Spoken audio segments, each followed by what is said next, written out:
When I began to understand the concept of the ego, basically, let me review it. When you're born, we don't really have an ego or an eternal sense of self. We have the outside world that we look at, and when we smile, it smiles back. When we cry, hopefully it smiles back. And this becomes the external component of ego.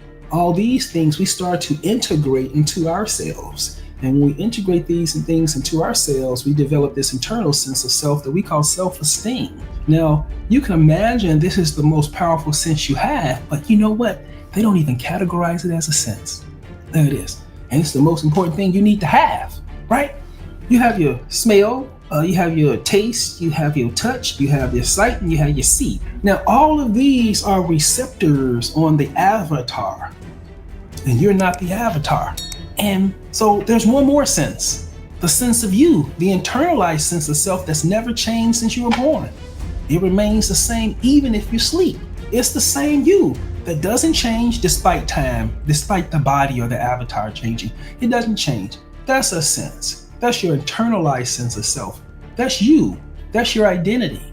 And hopefully, when this outgrows everything else, which you should make your number one goal, you undergo the process of individuation, meaning you become a full individual and you break away from the crowd.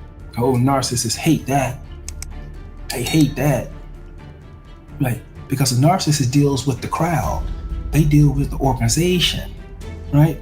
They try to become the alphas of the organization, the matrix structure you in, and in that alpha position, they have privileges, meaning that everybody else is going to have to ignore abuse, right? Because I'm right.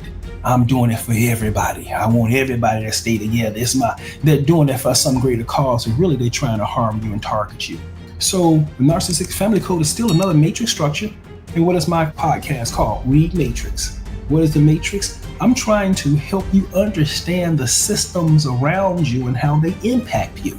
If you really understood the systems around you, you would know when to shut up, right?